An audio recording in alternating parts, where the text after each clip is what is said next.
Hello, hello, and welcome to Playful Prosperity. Thank you for joining me live and, of course, on the replay. Wherever you may be catching this broadcast, let me know you're here so that I can send you some love and answer any questions that you might have about today's broadcast.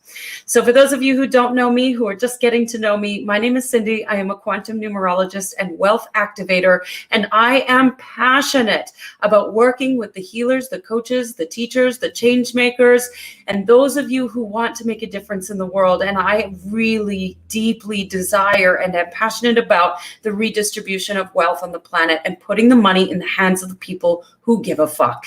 So if you are catching this and that sounds like you, welcome to the broadcast. If you have no desire to do that, there's an unfollow button. You can click that right away.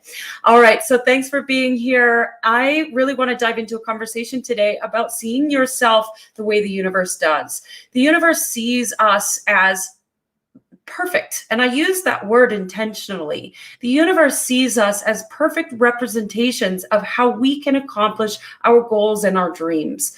But when we're born, we land into a world that is programmed. We land into this 3D reality that is programmed to teach us certain things, to program different beliefs into us. And then we get inundated with our parents' beliefs, our grandparents' beliefs, our caregivers, our teachers as we're growing up, the education system, the media, all of this stuff starts programming our brains. And between the ages of 1 and 7 is when we are programmed the most. We don't have a filter for anything. So anything that comes in, we accept as truth. Now, there's a lot of generational programming around the concept of money. And money can be super triggering for a lot of people because, especially as healers and teachers and coaches, we have this belief that we must be of service. And being of service means that I just give and give and give and give and give. And whatever's left over, I'll take that and put food on my table. And I'm here to break that paradigm because that's just not possible. We cannot heal the world when we are in poverty. We cannot be of service when we're so worried about trying to put food on the table that we don't have time to worry about other people. When we are so focused on our own needs because we're trying to scrape by and get enough money in the bank account, we don't have any time or energy or space for anything else. Now, there was this book I was reading, The Science of Getting Rich by Wallace D. Wattles. And I've read this book probably 50 times. I read it a lot. But there was this paragraph that stood out to me that I really want to read to you guys today. It is perfectly right that you should desire to be rich. If you are a normal man or woman, you cannot help doing so. It is perfectly right that you should give your best attention to the science of getting rich, for it is the noblest and most necessary of all studies. If you neglect this study, you are derelict in your duty to yourself, to God, and humanity. For you can render to God and humanity no greater service than to make the most of yourself. Just soak that in for a minute.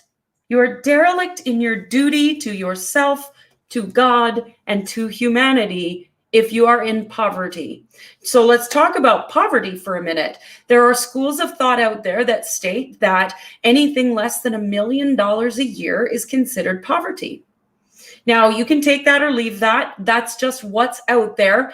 What we're seeing in the healing industry with the healers, the teachers, and the coaches is that the very highest point, the tippy top of regular revenue, consistent revenue, is $100,000 a year.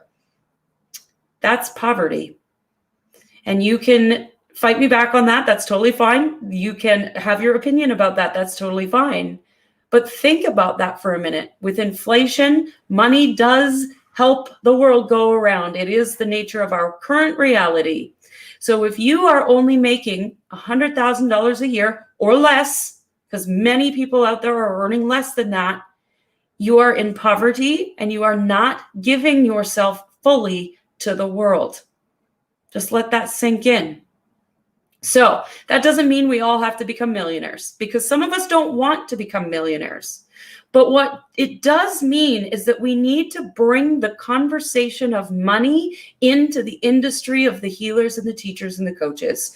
It is time to create a plethora of six-figure healers at minimum. Because if we want to change the world, if we want to build new structures, new foundations, if we want to heal what's happening in our current reality, then we need money to do it. Period. We can't do it through willpower and determination and singing kumbaya around the fire. Those things are lovely, but we also need money, and money needs to be included in the conversation.